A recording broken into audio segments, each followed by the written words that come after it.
अरे नहीं, ये अनंत पीड़ा का सागर है।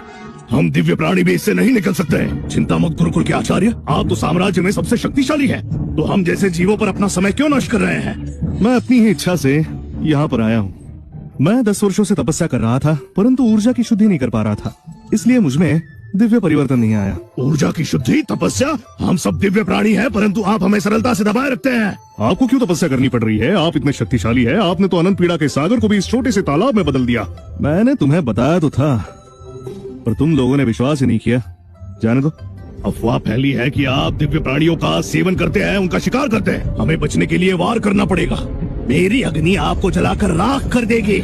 आचार्य, मृत्यु के लिए तैयार हो जाओ। ओ, अच्छा।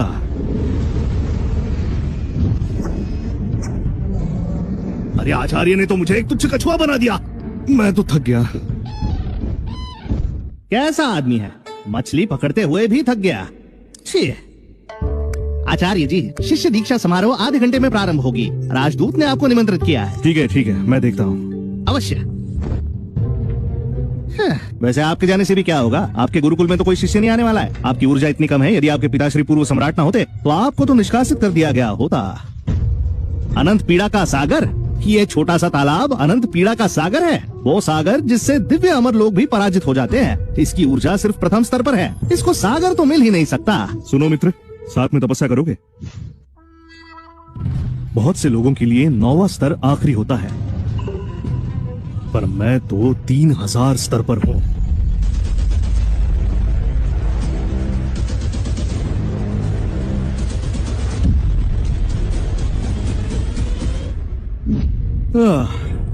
बहुत लोग 9वें स्तर पर आकर ऊर्जा की मूल धारणा स्थापित करते हैं। स्वर्णिम स्तर पर आने के बाद महागुरु बन जाते हैं। योद्धा योगी का स्तर पाते ही आचार्य बन जाते हैं। आखिरी स्तर होता है दिव्य शक्ति का।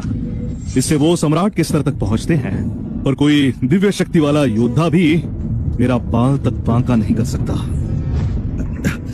यदि मुझे कोई शिष्य मिला तो मुझे उसे उपहार देना होगा। मैंने बहुत समय से मांस नहीं खाया।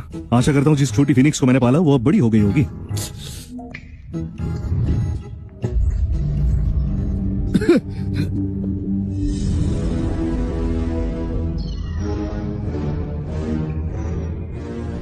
मैं तो सम्राट के स्तर पर हूँ। आकाश और भूमि में मैं सर्वश्रेष्ठ हूँ। छोटी फिनिक्स, तुम बड़ी दुर्बल हो। मैंने तुम्हें 10 वर्षों से पाला, परंतु तुम्हारा मांस बढ़ा नहीं। तुच्छ मनुष्य तो यहाँ कैसे आया? प्राचीन निषिद्ध स्थान में घुसपैठ। प्राचीन निषिद्ध स्थान? ये मेरे गुरुकुल का आंगन। असंभव, ये मेरी प्राचीन निषिद्ध स्थान है। घुसपैठियों का वध होगा।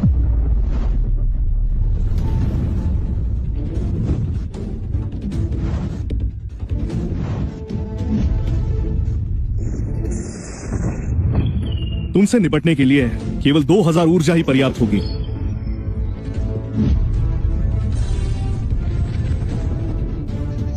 शिष्य दीक्षा समारोह का समय हो गया। वो देखो, इस वर्ष की सर्वगुण संपन्न शिष्या टेसा लैंग। अद्भुत, इसकी सुंदरता भी अद्भुत है। अति उत्तम। किसने सोचा था कि मैं राजकुमारी टेसा लैंग पुनर्जन्म लूंगी? इस छोटे से साम्राज्य में कोई भी मेरा गुरु बनने के योग्य नहीं। सबको लगता है कि मैं इस समारोह की सबसे योग्य शिष्या हूँ, पर ये नहीं जानते कि ये मेरे गुणों का सिर्फ 10% है। जादूगरनी, मैं एक बड़ी राजकुमारी हूँ। जल्द ही मैं मनुष्य लोक में जाऊंगी। मेरी रक्षा करना, किसी को भी मेरे निकट मत आने देना। निश्चिंत रहिए, मेरे होते हुए कोई भी आपके निकट नहीं आएगा। टेसा लैंग, मैंने हजारों वर्षों से इसी की प्रतीक्षा की थी। मूर्ख कहेगी, क्या सोच के तुमने असुर लोक के जादू करने पर विश्वास किया? सौभाग्य से मुझे एक और अवसर मिला और मैंने पुनर्जन्म लिया। इस जन्म में मैं गुरुकुल जाऊंगी और 10 वर्षों तक तपस्या करूंगी। तब अवश्य उसे बदला लूंगी। क्या कह रही है वो पता नहीं। शांत, आगे का रास्ता कठिन होगा। योद्धा योगी का प्रशिक्षण शुरू करने से पहले आपको अपनी मनचाही विधि का चुनाव करना होगा। हमारे साम्राज्य के 5 गुरुकुल सब अलग अलग विधि सिखाते हैं। चुनाव के बाद बदलाव वर्जित है।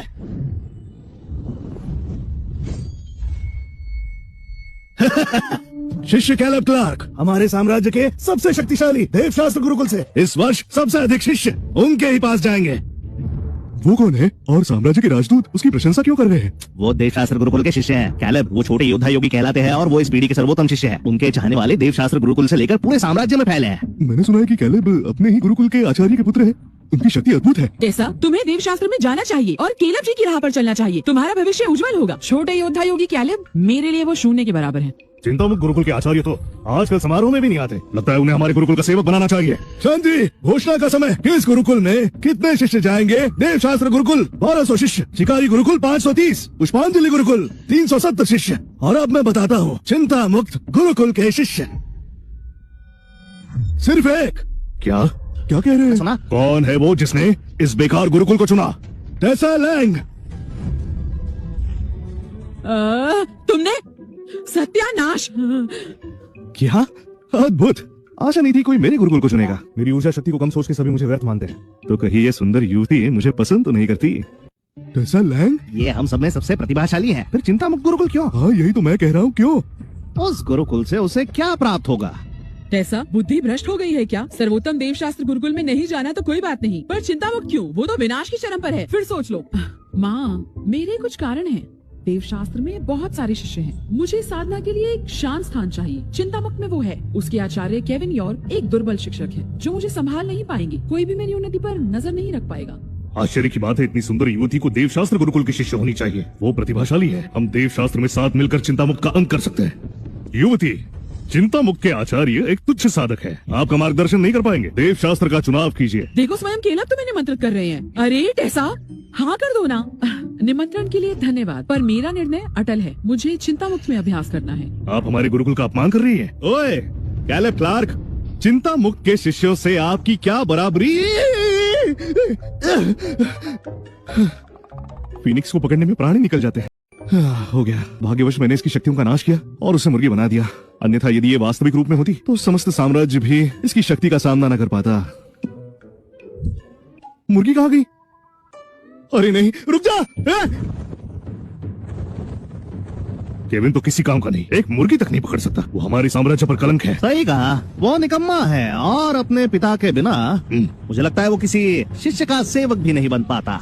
पकड़ लिया तुम्हें। अच्छा हुआ जो शक्तियां छीन ली थी, अन्यथा अपने वास्तविक रूप में तुम साम्राज्य का विनाश कर देते। आचार्य केविन एक प्राण युद्ध कर रहे हैं, वो भी एक मुर्गी से। क्या ये मुर्गी बहुत बलवान है? शिष्य, मुझे आशा नहीं थी ये मुर्गी इतनी उग्र होगी। सुनिए, मुझ जैसे बलवान को भी इसने लगभग पूरी तरह घायल कर दिया है। ये एक योद्धा योगी मुर्गी है। आप सत्य कहते हो। इसकी ऊर्जा शक्ति तो सम्राट स्तर की है। अफवाह है, ये अभी भी नीचे ऊर्जा स्तर पर है। यदि इनके पिता ने साम्राज्य के लिए प्राण न दिए होते तो चिंता मुक्त के आचार्य वो होते, केविन नहीं। सत्य वचन, 10 वर्षों से इसकी साधना एक ही स्तर पर अटकी है, कोई प्रगति नहीं। एक सेवक की ऊर्जा उससे अधिक होगी। टेसा, अच्छे से सोच लो। केविन को देखो, इससे एक मुर्गी नहीं संभली तो ये कैसे तुम्हारा मार्गदर्शन करेगा? माँ, निश्चिंत रहिए, मेरे अपने कारण हैं। टेसा जी, कृपया एक बार और विचार करें। देव शास्त्र से आपको अधिक लाभ होगा। एक कुटिया मिलेगी, आध्यात्मिक अस्थियां मिलेंगी और उत्तम गुरु आपको शिक्षा देंगे। धन्यवाद, किंतु मैं स्वतंत्रता की आदी हूँ। चिंता मुक्त मेरे लिए उत्तम है। एक समय पर मैं चंद्रलोक की राजकुमारी थी, समस्त लोक पर राज करती थी, पर अब मुझे साधना के लिए स्थान चाहिए। मैं बिना मार्गदर्शन के ही सबसे अधिक ऊर्जा तक पहुंच जाऊंगी, परंतु यहाँ मार्गदर्शन के लिए कोई नहीं। यही आपका अंतिम निर्णय है? आप हमारे गुरुकुल का अपमान कर रही हैं। समस्त साम्राज्य में आपका रहना कठिन हो जाएगा। अरे छोड़ो भी। शिष्य, ये सब क्या है? चिंता मुक्त के शिष्य को धमकी? मैं मूल स्थापना के शिखर पर हूँ और आप केवल ऊर्जा की शुद्धि में लगे। आप मेरा सामना कर पाएंगे आचार्य केविन?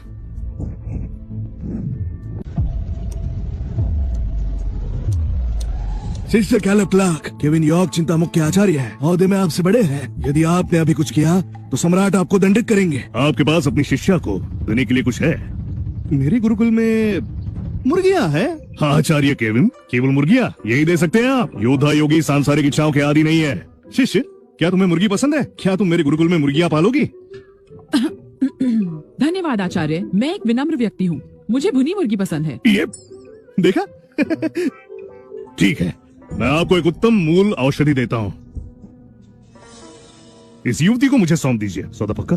सुन लिया आपने। आप यदि अपना भी सौदा कर दें तब भी आप इसका मोल नहीं चुका पाएंगे। जल्दी से हाँ कहिए। देखो, मैं कड़ी तपस्या करता हूँ, सामान्य वस्तुएं मेरे काम की नहीं। क्यों? मैं 3000 स्तर पर हूँ। मैंने ऐसी बहुत सी औषधियों का प्रयोग किया है मूल स्थापना की उन्नति के लिए, परंतु कोई लाभ नहीं हुआ। निर्लज, आप कितने शक्तिशाली हो, क्या आपने मूल धारणा स्थापित की? मूल धारणा तो क्या, दिव्य शक्ति भी मेरा कुछ बिगाड़ नहीं सकती। आओ शिष्य, चलो चले गुरुकुल में। आचार्य केविन रुकिए। क्या हुआ शिष्य, अब क्या कहना है? 3 दिनों बाद आपको दिया गया सुरक्षा वचन समाप्त होगा, तब मैं आपको प्राण युद्ध की चुनौती दूंगा। तैयार रहिएगा आचार्य। आज आचार्य ने औषधि टुकरा दी केवल मेरी रक्षा के लिए। मैं उनकी आभारी हूँ। अब मैं उन्हें एक उपहार दूंगी जो उनके लिए आशीर्वाद होगा। शिष्य कैलब, अच्छे खासे जी रहे हो, फिर क्यों मृत्यु चाहते हो यार? आओ शिष्य। केविन, अगले 3 दिनों में सर्वनाश होगा तुम्हारे गुरुकुल का, और फिर टेसा लैंग मेरी होगी।